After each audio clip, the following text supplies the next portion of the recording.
The more north you travel, the more remote, vast and rough the environment gets.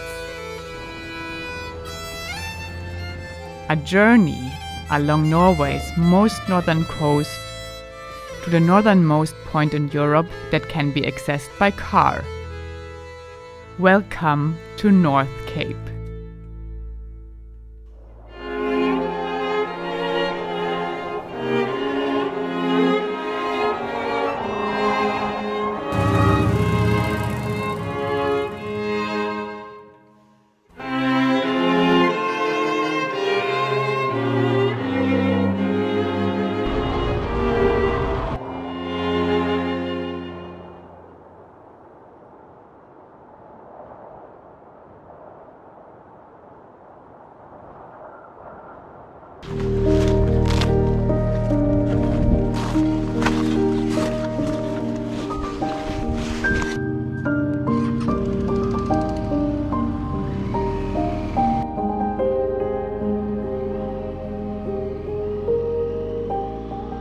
Today is a pretty long but pretty exciting day of roughly 400 kilometers of riding. We are riding all the way to the town Honningsvåg, which is on the island Magerøya, and that's the island where Nordkapp is. So we will be at Nordkapp tomorrow morning.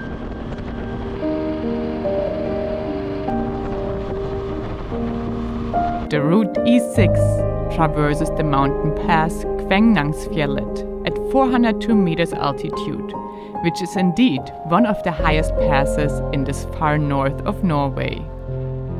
Fjell is, by the way, a term that is used to describe a high and barren landscape feature, summits or high plateaus, mostly used about areas above the forest line. Somehow the more north we come, the more incredible the landscape actually gets. I really like this roughness that now starts, and you still have all these beautiful fjords, all the time water. It's absolutely fantastic landscape, and it's finally stopped to rain.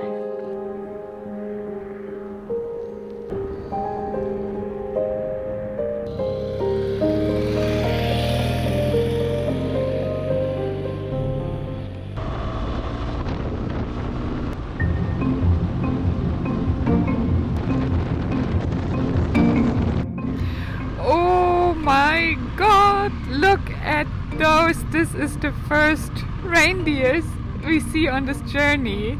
Oh my God, they're so cute. Look! Hello, reindeers! These were not the last reindeers we would encounter on this journey. We saw reindeers climbing rocks, baby reindeers, reindeers sleeping, reindeers eating.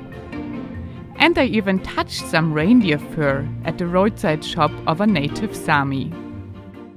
Very soft reindeer, but unfortunately dead.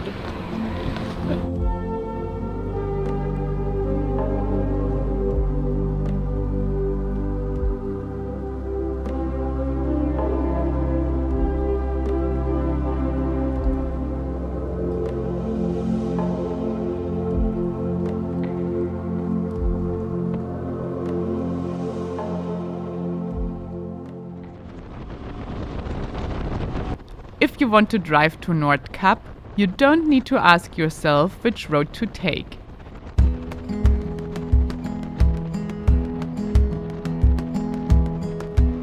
You have to travel Road E6 that leads to Olderfjord from southwest the one way and from south the other way. Between Rafsboten and Olderfjord, E6 runs about 100 kilometers inland through woodlands with waterfalls, over green hills, and through wide open valleys.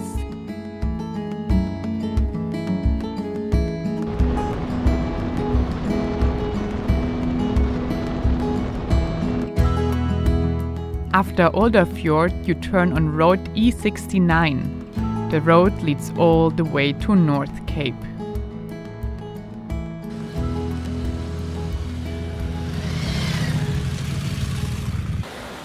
riding north here is actually very spectacular because you see reindeers, you have like this rugged, beautiful landscape, you have views on the ocean, you have these trees inland that are just like beautiful landscapes. It's really a spectacular ride.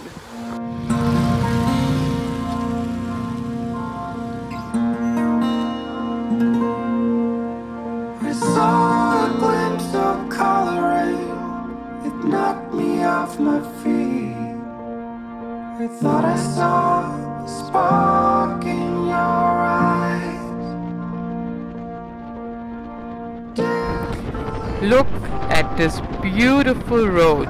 I tell you guys, you can without a doubt skip the Atlanter Havswegen if you go to Nordkapp, because this is a 70 kilometers long road right on the ocean, and it's, in my opinion, one of the most scenic ocean rides we had so far in Norway. It is so remote here, we barely meet anyone. It's just absolutely stunning.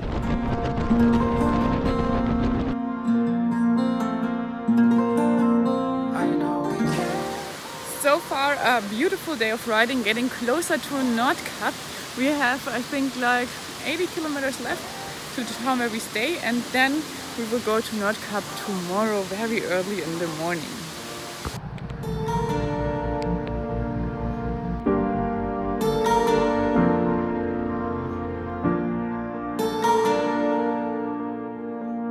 The closer we got to Nordkapp, the more I felt like dreaming. Maybe because all of a sudden our goal was so close. I don't know what I had expected from the journey to Nordkapp, or maybe, in fact, I had not expected too much at all. But the majestic north, with its beautiful and surreal vast and barren landscape, overwhelmed me completely.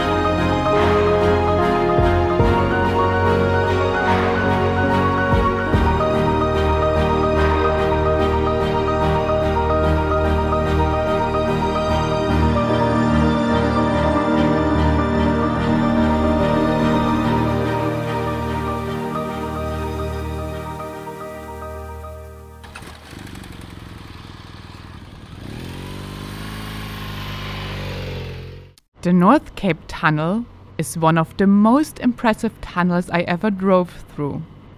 It's nearly 7 kilometers long and built 212 meters below sea level. This is so crazy and a bit scary. This tunnel to the island Magerøya leads under the ocean. I don't know if you can see it on the Navi, but it's only water surrounding us. And here we are. Now we're on the island Magerøya, and Nordkapp is only a few kilometers away. It's crazy, and I'm so excited.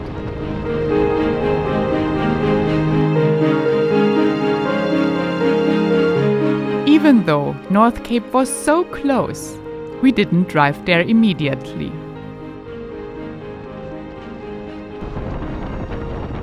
So this sign says Nordkapp left and Honningsvåg right, and we go to Honningsvåg. Sorry guys, Nordkapp has to wait until tomorrow morning. Honningsvåg is a town with 2,500 inhabitants and has an important harbor for cod fishing in the spring season. It has as well the largest cruise port in Northern Norway, with about 100 cruise calls in a normal season. But due to COVID, Honningsvåg was very quiet when we visited.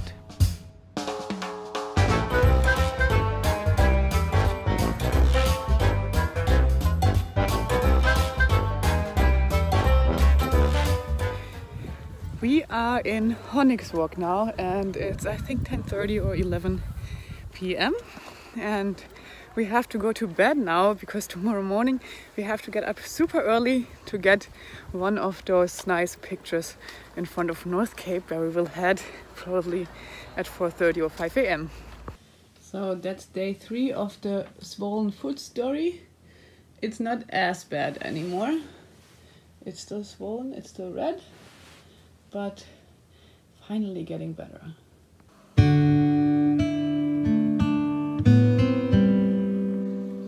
Good morning, we are up now, it's 4:30 and this is how much light there is outside at 4:30 in July, close to Nordkapp.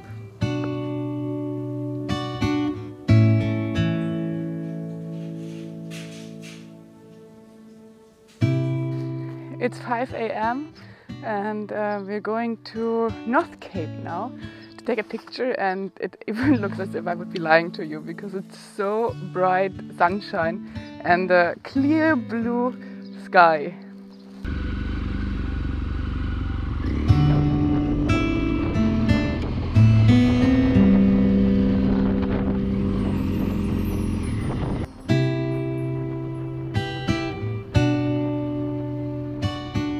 It's a 33 kilometers ride to Nordkapp, and the only company we got on our way were a lot of reindeers.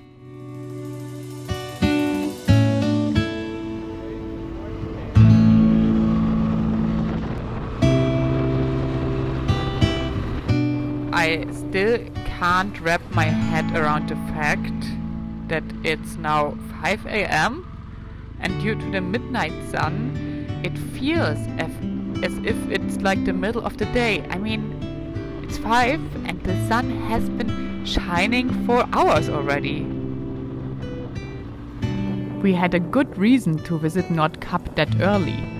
Rumors said that taking a motorcycle to the iconic globe, the symbol of Nordkapp, is only possible as long as the tourist center is closed. With opening times from 10:30 a.m. to 1 a.m. in summer due to the midnight sun, there is only a very limited time frame to do so. Everyone who might be watching this at one point, I don't know if I can suggest this to you to do it like we do, because I'm not sure how illegal this is.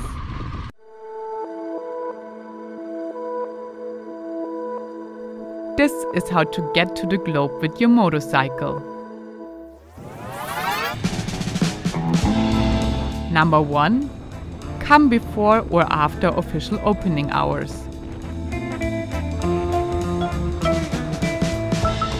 Number 2. Pretend like you didn't see the no entry traffic sign in front of Nordkapp Hall. Number 3. Sneak through the rocks on the way. That's why this is not possible with cars. Number 4. Approach the famous globe and enjoy the view from the northernmost point in Europe that can be accessed by motorcycle.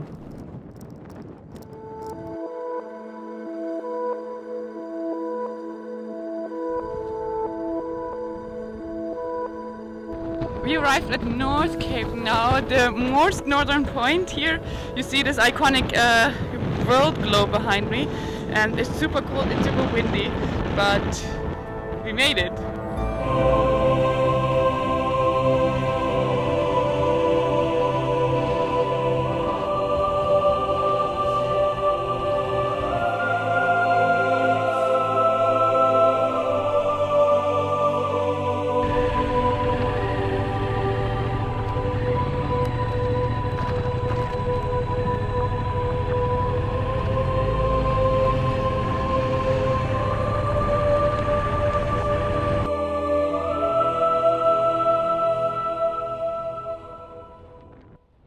We made it! Thanks for traveling all the way to Nordkapp with me. But our journey together continues. The next episode takes us to the Sami capital Karasjok, to the Sami parliament, to wild rivers, and to an adventurous husky farm. Subscribe to the channel if you want to join the next part of the journey, and leave a comment and a thumbs up if you enjoyed the ride so far.